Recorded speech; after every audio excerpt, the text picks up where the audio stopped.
Hi, I'm Zibby Owens, and you're listening to Moms Don't Have Time to Read Books. This 30-minute podcast features a new author interviewed by me every single day, 365 days a year, for about 30 minutes. I am also the publisher for Zibby Books, which publishes 12 books a year in fiction and memoir. Our books are already out now. You can check it out on zibbybooks.com. And we have a magazine called Zibby Mag, where we have lots of wonderful essays and lifestyle features. That's at zibbymag.com. We have classes at zibbyclasses.com.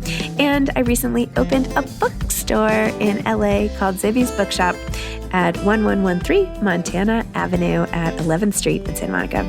I hope that you are able to enjoy some of our other offerings. But this here podcast is the basis of all of it and started in 2018. And no matter what I do, this is basically my favorite thing. Enjoy.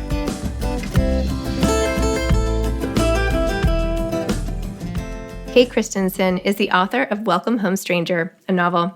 This episode is a little bit shorter than usual because we had an issue with the time and I can't remember what else, but we were determined to fit it in even though it was short and sweet. This is really one of my favorite books, so please listen. Kate Christensen is the author of 8 novels, most recently Welcome Home Stranger. Her 4th novel, The Great Man, won the 2008 PEN-Faulkner Award for Fiction. She has also published 2 food-centric memoirs, Blue Plate Special and How to Cook a Moose, which won the 2016 Maine Literary Award for Memoir. Her essays, food writing, reviews, and stories have appeared in a wide variety of publications and anthologies. She currently writes a monthly food column for Frenchly called Bouffe. She lives with her husband and their 2 dogs in Taos, New Mexico. Hi, Kate. Thanks so much for coming on Moms Don't Have Time to Read Books to discuss Welcome Home Stranger. I'm so happy to be here. Thank you. Oh, you're welcome. I love this book so much. The way you write about family, the way you write about midlife desire and the messed up relationships that like everyone can relate to and family and all of it. So I'm delighted we have a chance to chat even briefly. So tell listeners what your book is about and where this story came from. I think of this book as being about the twin existential crises that sort of complement each other, not in a good way, of being postmenopausal and living in a time of what seems to be pending environmental breakdown. And I wanted to write about a woman who is angry and alive and not giving up and also struggling with all of it. And in the wake of the death of her very problematic mother. And so that's another kind of existential thing to face, to be a woman whose mother has died and to sort of feel that sense of her own mortality, but also her own sort of coming into the matriarchy, coming into her role as a female elder and what that means and what her responsibilities are in terms of everything that's happening around her. And so for this character is named Rachel Calloway, and she's 53. She's an environmental journalist in DC. And she goes back to Maine because her mother has died and she has to deal with her very angry younger sister who took care of their mother while she was dying. And there are a whole lot of reasons why Rachel didn't, but her sister doesn't understand. So it's also about that sort of, I think as our parents get older, I think siblings have a lot of, the ones I know have a lot of struggles and a lot of sort of truth-telling moments. I think of them as like the sibling come to Jesus moment where you understand that you have different relationships with your parents. So it's very much about that as well. And just sort of the realities of being a woman in her 50s. Rachel also feels invisible and worries about professional obsolescence and so I take all of that big ball of wax and I sort of explore it in terms of what it looks like when I throw a lot of other stuff at her. Yeah. To deal with. I love it. It's like take someone on the brink and push them over. And why didn't I just say that? That's so well put. Oh, go ahead. You can take it from now on. The part about the environmental sort of stuff. You have this very funny scene where Rachel is talking about how she can't just enjoy dinner, right? For her, the meal is like, I don't even know if I dog-eared this or not. Wait, let me see. But wait, I have it here. I stare at my plate ravenous and stymied. Seeing David has made me hungry for the first time in so long. I can't remember the last time, but I can't eat any of this food. It's beyond me to contravene Wallace. I hear his horrified voice, Wallace, the ex-husband. I hear his horrified voice loud in my ear. My brilliant, gay, former FDA scientist ex-husband heckling me about the tasteless, invisible, but potentially sickening contents of every single thing on my plate. The factory-farmed, antibiotic and chemical-fed meat, the bisphenol A tainted, I should probably pronounce it wrong, canned tomato sauce with glyphosate.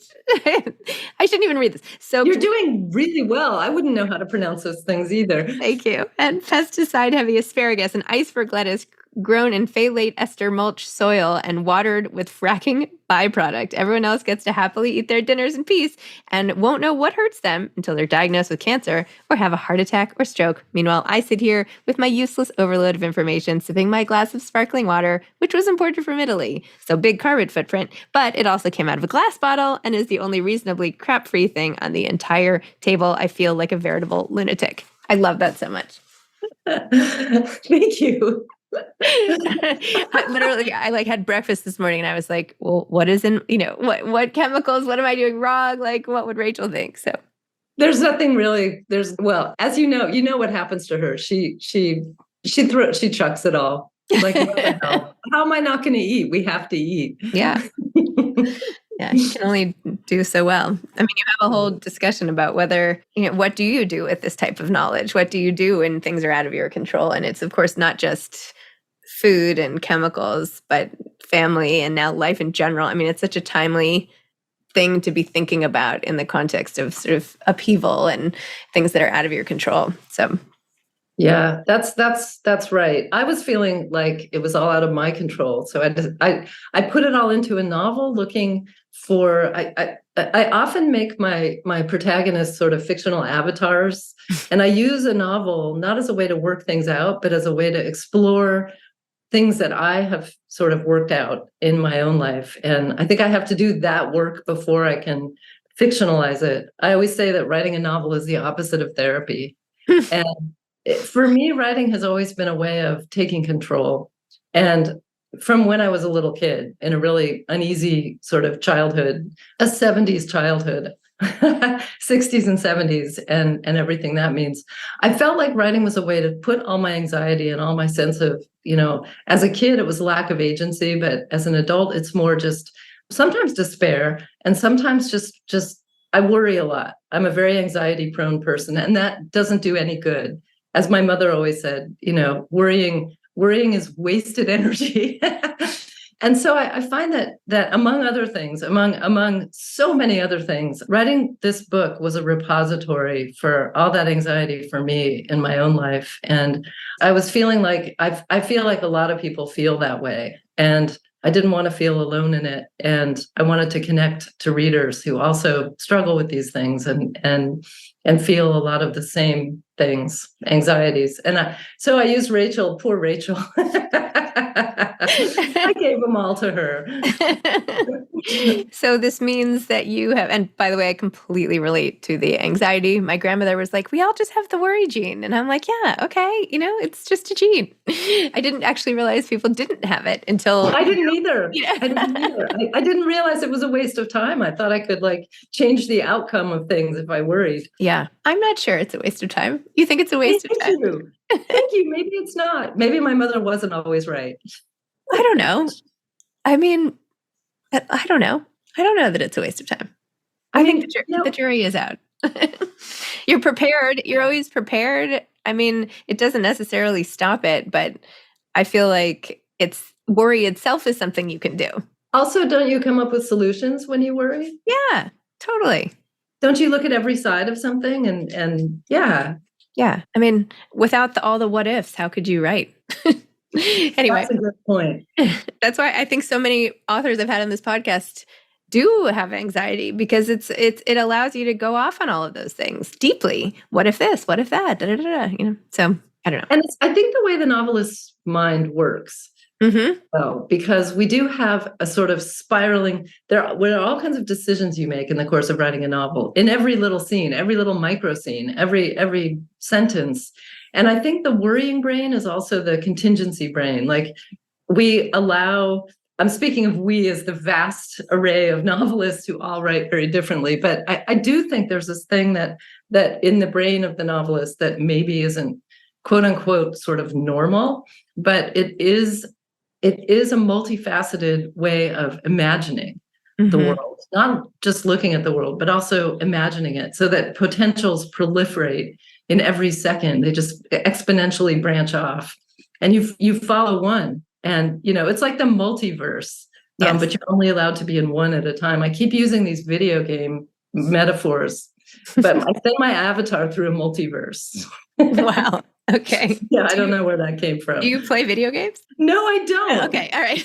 You never know. So a lot of people do. No judgment.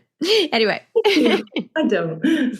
So where exactly did this start? Did you realize you had come to terms with how to deal with the environment and then said, okay, now this book, or was it Rachel who came to you or what? I was thinking a lot about adapting and thinking a lot about how to, and also myself as an elder. I'm 61 and I feel like We're not an elder. Are you kidding me? I'm coming into that time in my life. That's what I'm sort of at the threshold.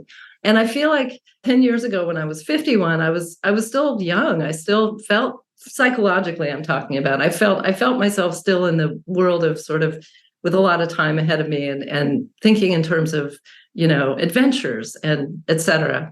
And now I'm thinking pragmatically in a way that I never have before, and also proactively and not so much about myself. And I think there's a really kind of wonderful, I'm really loving being this age, I will say. It's my favorite age I've ever been. And I think it's because I feel the strength of mind coming out of menopause with clarity. Thank God those hormones are gone. And also a sense of responsibility. I don't have kids, so I didn't raise kids. I have dogs, which is different.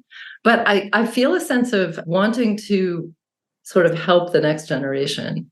At the moment, I'm teaching at the Iowa Writers Workshop, and it's exciting because my students are so brilliant and ambitious, and I'm just giving myself over to them in a way that when I taught here 10 years ago, I didn't in the same way. And so I am feeling this sort of through your 50s, you kind of go through I don't know what to call it. I mean, it's menopause, but it's something deeper. It's like a deeper sort of, okay, maybe the word elder is premature, but I will use the word, I think a lot about adapting to what's coming and helping others. And earnest as it sounds, that's sort of where my priorities are now. And I think that's kind of where Rachel ends up, out of despair, which is a good thing. It's deeply pragmatic. Like, while I'm still alive, I have work to do. Kate, I know this is a really abridged episode, but I'm glad we at least got to talk a little bit about it. I was going to be so disappointed because I really loved this book. So anyway, hopefully we can continue in some other form because I had lots more to discuss. But all to say, I really enjoyed it. And thank you for coming on, and more to come in some way, shape, or form. Thank you so, so much. Okay. Have a great day. Thanks You too. All right. Bye. Bye. Thanks for listening to this episode of Moms Don't Have Time to Read Books. Don't forget to follow me on Instagram at Zibby Owens and at Moms Don't Have Time to Read Books. Also sign up for my newsletter at zibbyowens.com and sign up for my virtual book club and meet lots of authors on Zoom every other week. Thanks so much to Steve and Ryan at Texture Sound for the sound editing. And thank you to Morning Moon Productions for providing this fantastic intro and outro music.